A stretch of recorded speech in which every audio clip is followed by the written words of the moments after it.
Hey everybody, it's Monika and welcome to my channel where I help social workers, therapists, and helping professionals deepen their level of self-awareness while increasing their competence and confidence in the profession. For today's video, we're going to be talking about 6 sacrifices that you should be prepared to make if you're wanting to start a service-based business. So if you're interested in this topic, then please keep watching. I'm Monika Thomas, the founder and clinical social worker at Kindred Connections Therapy Center. I've been a social worker for over 12 years. I decided to do an entire YouTube channel on my journey from cubicle working social worker to successful entrepreneur. Welcome to my channel. Hey everybody, welcome back to my channel. Now, if you watch this video right here, you know that I talked about how the 8 steps to start a private practice. Or if you watch this video right here, then you know I talked about the top 10 professions within social work for 2024.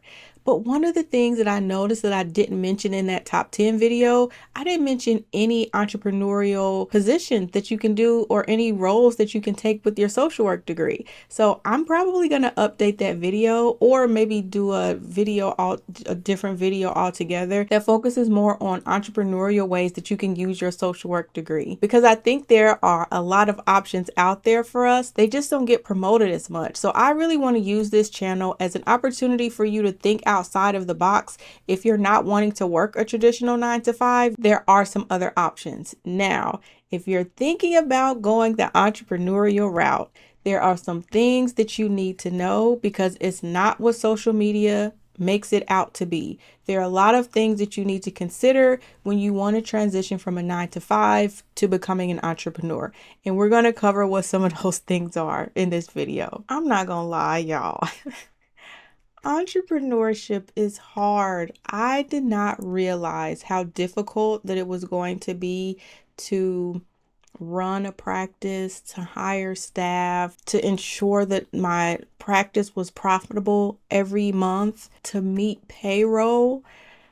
The level of stress that comes from needing to meet payroll when you're first starting into something new, nothing that I've ever experienced before. Now, just because it's difficult, that doesn't mean that it's impossible. And there are a lot of great resources out there for you to be able to get into community and to connect with other people. Now, I don't want this channel to be strictly focused on private practice, again, because there's so many ways that you can use your degree to make money online. But I do want to use this channel to start bringing us into community so we can start having these conversations as social workers, therapists, helping professionals, maybe nurses you might be watching, marriage and family therapists, all of us who are service-based businesses in that regard. I'm not really talking about nail techs or beauticians or if you're an esthetician. This is more so mental health, social services type businesses. So I wanted to dedicate this video strictly to us and the things that we can encounter when we're starting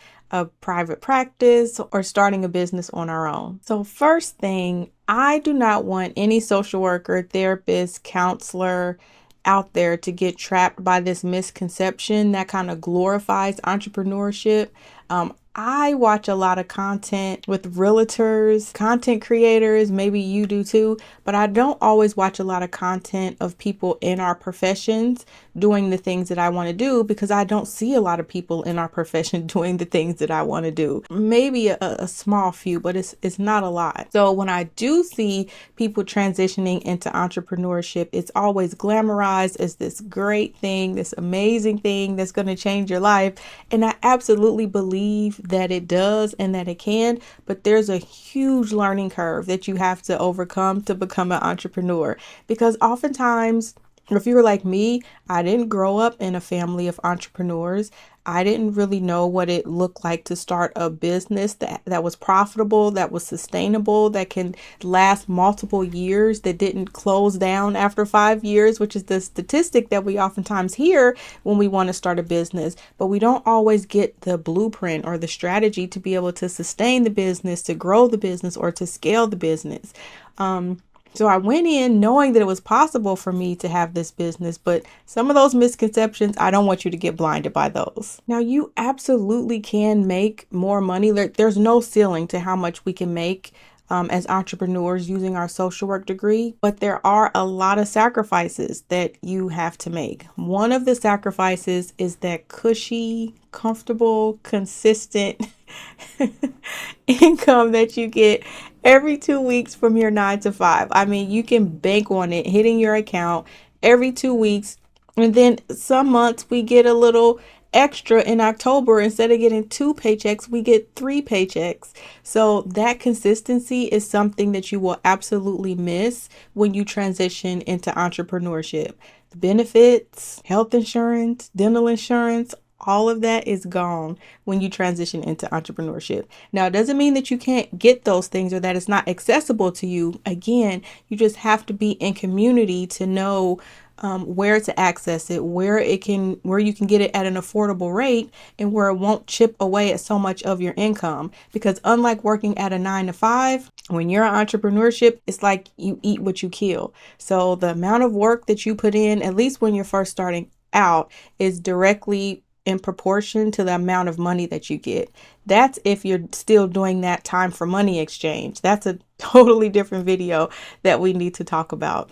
But when you're just starting out, you are sacrificing those benefits, those comforts of a consistent salary income coming in every 2 weeks. It just doesn't happen like that. When you're starting as an entrepreneur, there'll be some times when you won't get paid, or it'll take a couple months before you see your first payment. When I started my practice and I first got credentialed with insurance companies, I didn't get my first insurance payment 2 weeks after I submitted it to the insurance provider. It took time for that to happen. And I want to say maybe a month, 2 months went past after I started my practice before I got my first insurance check. And I'm over here sweating bullets like, oh my gosh, did I do all my paperwork correct? Is it going to process? Is it something else they're going to need from me? How much money are they going to take out?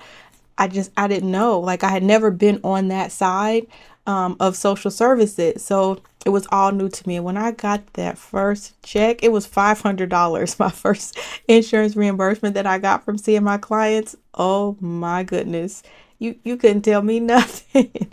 You couldn't tell me nothing. I was like, oh yeah, I can do this. I can absolutely do this. I can build this practice. I can see the clients that I want to see. I can serve my community. It was everything just all wrapped up in what I wanted. It was an ideal environment until it wasn't.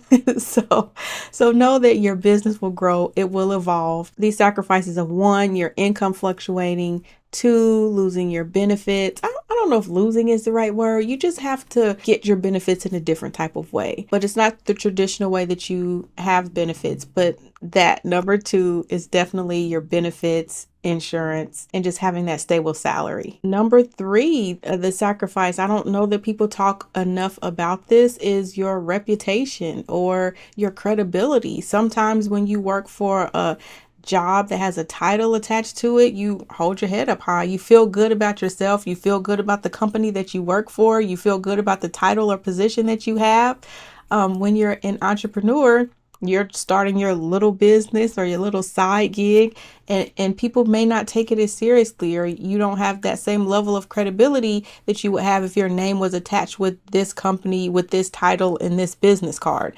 And most of you all know who those companies are in your community. If you work for this company, people look at you at a different level. They esteem you in a different way. You get called to do speaking engagements and to speak on panels or to speak to a group in the community. When you're an entrepreneur, it might not come with that, because you can literally make up your own title of who you are in your company, but no one's heard of it. So it might not have that same influence as it would if you work somewhere else. And oftentimes people, they don't see that vision. They don't see the idea that you have to create something that the community needs. And with that, sometimes it's very lonely, or sometimes you feel isolated from friends or family who just don't get what it is that you want to do. They don't understand your bigger vision and your passion and what you're trying to create. They don't understand why you left this comfortable position that was consistent and having money coming in every month to pursue this passion that you're doing. So with that, know that everybody won't understand what you're doing, why you're doing it, and whether or not it's going to